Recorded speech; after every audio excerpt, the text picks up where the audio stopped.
Hello, Namaskar, Vanakkam. My name is Sudhir and you are watching CBSC with Sudhir. In this video, we are going to discuss कि paragraph कैसे लिखते हैं। अरे ये क्या बात हुई, पैराग्राफ लिखने में क्या मुश्किल है। लेकिन पैराग्राफ अगर आपको एक टॉपिक के बारे में मिलता है और उस टॉपिक के बारे में आपको जानकारी रखना भी जरूरी है, तो इसमें क्या क्या चीजों की जरूरत पड़ती है, किन किन चीजों पर आपको ध्यान देना पड़ेगा, उसके बारे में यहां पर इस वीडियो में बारीकी से मैं बताऊंगा। तो ध्यान से देखिए वीडियो एंड तक, ज्यादा लंबा वीडियो नहीं होगा और इसमें लास्ट में एग्जांपल्स भी मैं दूंगा। What is a paragraph? Paragraph का मतलब क्या है? It contains a single idea. इसमें ज्यादातर एक सिंगल आइडिया होता है। ऐसा नहीं है कि दुनिया भर की 20 आइडियाज के बारे में एक पैराग्राफ में डाल रहे हैं, जी नहीं। एक आइडिया के बारे में बताया जाता है which is written like a short composition. अगर ऐसे को छोटा करके एक कॉम्पोजिशन के रूप में, एक छोटा सा पैराग्राफ के रूप में लिखा जाए तो कैसा होगा? वैसा ही रहता है पैराग्राफ। उसमें एक टॉपिक रहता है जो आपको दिया जाता है and the entire topic revolves around the title line. अगर आपसे कहा जाए रोज गार्डन तो पूरा पैराग्राफ उस रोज गार्डन के बारे में होगा। अगर आपसे कहा जाए क्लीनलीनेस तो पूरा जो पैराग्राफ होगा वो साफ सफाई के बारे में ही होगा। Okay, The sentences that you write should have a variety of words but written in an orderly manner. अभी ऐसा नहीं है कि आप एक ही वर्ड को 4 बारी पैराग्राफ में लिखें, तब उससे टीचर को क्या पता चलेगा कि बेटा तुम्हारी वोकैबुलरी बिल्कुल घास चरने गई है, बिल्कुल बेकार है। ओके, तुमको एक ही शब्द, अगर आपने ब्यूटीफुल लिखा है, the rose garden is beautiful, it has beautiful flowers, I like the beautiful garden, okay, I find the garden very beautiful. अगर आप इस तरह से लिखेंगे तो मार्क्स कितने मिलेंगे आप खुद ही सोच लीजिए। ओके, अगर आपको ब्यूटीफुल के दूसरे सिनोनिम्स नहीं मालूम है तो ओके, तो इसीलिए आपकी वोकैबुलरी अच्छी होनी जरूरी है। आपको एक ही शब्द को बार बार रिपीट नहीं करना है। Try to write in a chronological manner. अगर आप किसी घटना के बारे में बता रहे हैं या एक, जैसे एक रोज गार्डन की बात ले लीजिए कि आप रोज गार्डन में बाहर से नजारा कैसा होता है, फिर पूरे रोसेस को एक साथ देखें तब कैसा होता है, फिर एक इंडिविजुअल रोज की बात करें तो एक तरह से क्रोनोलॉजी में आ रहे हैं, बाहर से आप अंदर आ रहे हैं, राइट। तो उस तरह से आप करेंगे तो कंफ्यूजन नहीं होगा। It's also makes it easier for the reader to read. Hints are given in the question paper. हमेशा क्वेश्चन पेपर में हिंट्स दिए जाते हैं and that makes a job easier. लेकिन मैंने यहां पे जो लिखा है मैंने बिना हिंट्स के लिखा है, लेकिन आपको अपने एग्जाम पेपर में हिंट्स दिए जाएंगे जिनको कि आपको उन सभी पॉइंट्स को अपने पैराग्राफ में इंक्लूड करना है। लेकिन बट द पैराग्राफ, इस बात का ध्यान रखिए, काफी बच्चे करते हैं कि पैराग्राफ में वो जो वर्ड्स दिए गए हैं उन्हीं को जोड़ के एक पैराग्राफ बना देते हैं। नहीं, उसके आगे भी चल के जाना है। तो अगर आपको 5 आउट ऑफ 5 मार्क्स चाहिए इंस्टेड ऑफ 2 आउट ऑफ 5 या 3 out of 5, so you have to show your artistry. उन सभी वर्ड्स को जोड़ने में कोई बेसिक प्रतिभा नहीं है। Okay, when you see the point topic, write down the different points you would include। तो आप अपने रफ पेज पे लिख सकते हैं कि ओके ये पॉइंट्स मैं लिखना चाहूंगा। अभी कौन किस तरह के पैराग्राफ होते हैं? पहला होता है डिस्क्रिप्टिव पैराग्राफ, जिसमें कि आप किसी व्यक्ति को या किसी जगह को या किसी घटना को डिस्क्राइब करते हैं। तो यहां पर फैक्चुअल डिटेल्स, अगर आप किसी व्यक्ति की बात कर रहे हैं तो आप कितना लंबा है, किस तरह से दिखता है, किस तरह के कपड़े पहने हुए हैं, किस तरह की चाल है, क्या काम करता है, उन सभी बातों के बारे में लिखेंगे। तो ये क्या हो गए? फैक्ट्स हो गए। These are factual details. किसी जगह पर आप गए तो किस तरह की जगह है, ऐतिहासिक जगह है या मॉडर्न जगह है, राइट। तो उन सभी बातों को लिखेंगे, so those become factual details. For example the scene at a railway station, my grandmother, a magician. तो these are based on facts. दूसरा होता है नैरेटिव पैराग्राफ, जो कि आप किसी घटना के बारे में बता रहे हैं। Narrate an incident, it has to be again in chronological order. जिस तरह से हुआ, आप रेलवे स्टेशन पर पहुंचे, रेलवे स्टेशन पर ये हुआ, मैंने ये बात की, तो एक तरह से क्रोनोलॉजिकल ऑर्डर में जाएंगे तो बेहतर होगा। An accident, a birthday party. Then कुछ होते हैं रिफ्लेक्टिव पैराग्राफ्स। ये क्या होते हैं? Based on a particular idea या कोई मुहावरा हो, कोई प्रोवर्ब हो, उसके बारे में हो सकता है। उसके बारे में हमको अपनी भावनाएं, अपनी फीलिंग्स बतानी है। Honesty is the best policy, the value of charity, physical literacy, यानी कि रोज कसरत करने की जरूरत है। तो अगर आपको इस तरह के शब्द या फ्रेज या मुहावरे मिल जाएं तो उसके बारे में लिखना, ये थोड़े से कठिन हो सकते हैं। इमेजिनेटिव पैराग्राफ, कि फील फ्री, और इसमें आप अपनी इमेजिनेशन को यूज कर सकते हैं। If I were the principle of the school for a day, if I one an Olympic gold, if I became invisible, right? तो आप इस तरह से अपने बारे में इमेजिनेटिव पैराग्राफ भी लिख सकते हैं।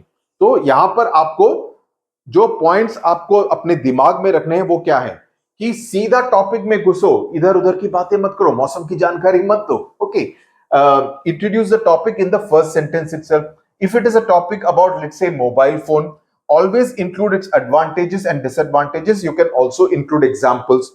If it is a topic about say neighbor, पड़ोसी के बारे में लिखना है, तो आपको पड़ोसी के बारे में जनरली लिखना है, माई नेबर नहीं है।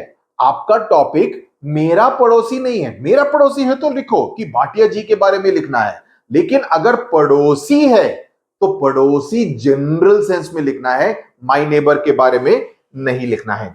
You can make your paragraph better bye including statistics. बहुत अच्छा लगता है कि उससे क्या पता चलता है कि ओ, इस बच्चे को जानकारी है जनरल दुनिया के बारे में। कोटेशन लिख सकते हैं, आप किसी एक्सपर्ट की ओपिनियन के बारे इंक्लूड कर सकते हैं। ब्रीफ, अगर आपके बारे में आपको कोई जानकारी है जो कि ज्यादा काफी रेलेवेंट है, उसको इंक्लूड कर सकते हैं, लेकिन ज्यादा लंबा ना हो, एक सेंटेंस में या 1.5 सेंटेंस में।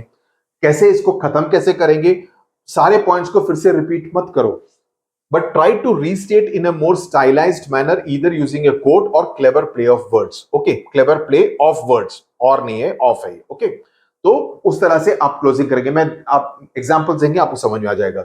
यूज कनेक्टिंग वर्ड्स, ये बहुत जरूरी है। Further more, more over, at the same time, additionally. तो आप एक सेंटेंस से दूसरे सेंटेंस को आप कनेक्ट कैसे करेंगे, आप इन कनेक्टिंग वर्ड्स का इस्तेमाल कर सकते हैं। फर्दर मोर हुआ, at the same time, additionally, second, more over, etcetera. Okay, अभी चलते हैं सैंपल पे। Right a paragraph on the importance of trees. Okay, अभी इसमें आप क्या करेंगे, आपको हिंट्स दिए जाएंगे, लेकिन मैं सीधा बताता हूं। It is difficult to imagine our mother earth without trees. तो मैंने सीधा ही टॉपिक पे मैं आ गया कि क्या आप मदर अर्थ को इमेजिन कर सकते हैं जहां पर कोई भी पेड़ ना हो? बिल्कुल नहीं कर सकते। Not only do they produce oxygen and purify the air, but also offer numerous environmental, economic and social benefits. तो ट्री से क्या फायदे हैं उसकी बात कर दी। Trees prevent soil erosion, enrich the soil and regulate the water cycle by maintaining moisture levels. Okay, ये सब क्यूरियोसिटी में पड़ा है, ये सब क्यूरियोसिटी में पड़ा है, तो ये सब जानकारी आपको अच्छी होनी चाहिए। Okay, they produce habitats for diverse species, support biodiversity and contribute to healthy ecosystems. Additionally, trees offer shade, reduce urban heat and contribute to mental well-being by creating peaceful green spaces. Economically, they provide resources like wood and fruit which help in livelihoods. आप facts के साथ ही अपना paragraph इस तरह के topic में खत्म कर सकते हैं। इसमें कोई राउंडेड ऑफ कंक्लूड करने की जरूरत नहीं है, बिकॉज आपने सभी पॉइंट्स को बता दिया इसमें, और आपका जो ये वाला पैराग्राफ है इसमें काफी वजन है, बिकॉज इसमें बहुत सारे फैक्चुअल डिटेल्स हैं। Sample question number 2, right a paragraph on witnessing an accident. ये कैसा हुआ? नैरेटिव ऐसे, नैरेटिव पैराग्राफ हुआ। Yesterday I witnessed a shocking accident while walking down the street near the supermarket. तो कब घटना हुई, कहां पर हुई, इसके बारे में बता रहे हैं। A speeding car lost control and swerved. Swerved का मतलब एक तरह से पूरी तरह से हिल गई, एक तरह से इट लॉस्ट कंट्रोल, उसके लिए ये वर्ड है स्वर्व। स्वर्व्ड मतलब पास्ट टेंस में है। Crashing into a motorbike head. हमेशा याद रखो, मेरे वीडियोस देखोगे तो बहुत कुछ सीखने को मिलेगा, specially when it comes to improving your vocabulary और किस तरह से बात करते हैं। ओके, तो that is very important. The impact sent the rider flying off, landing hard on the pavement. Pavement मतलब फुटपाथ। Bystanders यानी कि जो लोग देख रहे थे, including me, shouted in disbelief. So you are giving expression कि वो देखने से लोगों ने कैसे रिएक्ट किया। नरेट का क्या मतलब है? जब आप कोई फिल्म देख के आते हैं, अपने घर में आके अपने दोस्त को बताते हैं फिल्म में क्या हुआ, तो you tell it in an interesting manner, right? That's what is required. People rush to help the motorcyclist as he lay still. बिल्कुल जमीन पर लेटा हुआ था बिकॉज उसको चोट लगी थी। The car driver was equally shaken and had to face the fury of the people. जो लोग खड़े थे उनको गुस्सा आया, वो कार वालों को मारने लगे या उसको डांटने लगे जो चला रहा था। A few moments later, someone called for an ambulance and it arrived soon after. The police arrived as well and took the driver into custody. मतलब कि उस कार ड्राइवर को अरेस्ट किया। It was an unnerving sight.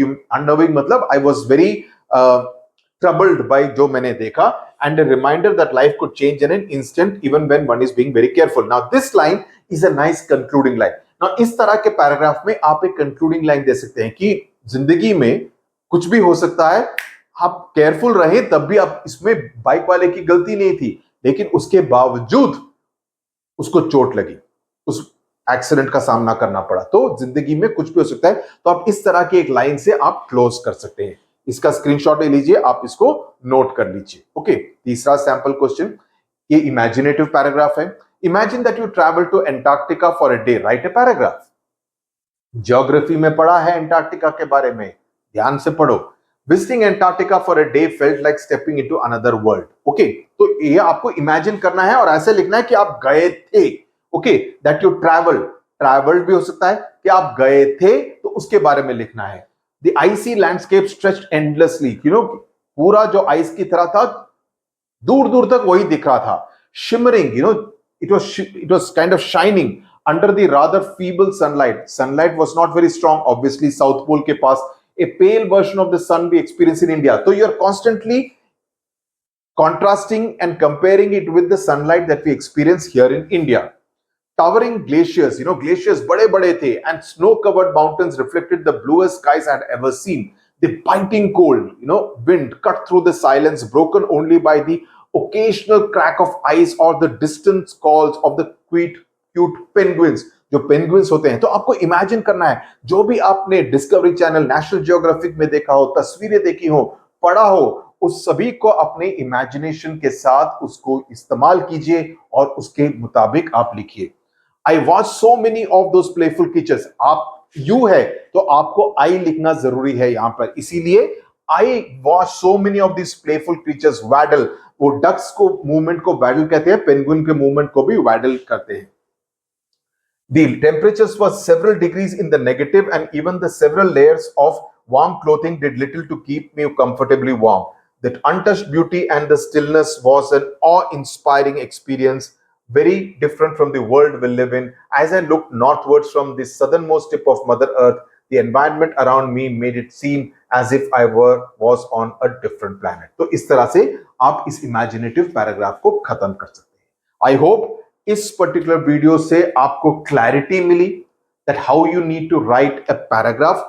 All the points I have covered कि किस तरह से हो सकता है, फॉर्मेट क्या होगा, कौन कौन से पॉइंट्स आपको याद रखने पड़ेंगे, और ये जो 3 सैंपल पैराग्राफ्स जो मैंने लिखे हैं, इसको आप स्क्रीनशॉट लेके आप इसको नोट कर लीजिए, और इसी तरह का फॉर्मेट और अच्छी भाषा का। See the thing is that इसमें कोई कॉम्प्लिकेटेड वर्ड्स नहीं है, लेकिन अगर आप कोई एक नया शब्द या 2 शब्द नए सीखेंगे, आपकी वोकैबुलरी इंप्रूव होगी, और जब आप उन शब्दों का इस्तेमाल खुद अपने पैराग्राफ या एसेज या लेटर्स में यूज करेंगे, तब it will become easier for you, you will improve, and that is my mission कि आपको इंप्रूव करना है। ये नहीं कि जो लेवल आपकी 2nd क्लास में थी, आप 12th क्लास तक भी उसी लेवल पर रहे, तो फिर कोई फायदा नहीं है ना। तो आप try to improve, read a lot, use the new words in your bolchal mein, when you write, etc. You will become better. That's how we all learn new languages. So with this we come to the end of this video on paragraph writing. I hope समझ में आया, अच्छा लगा तो like करो, share करो, subscribe करो। Till the next video, tata, bye bye, God bless you.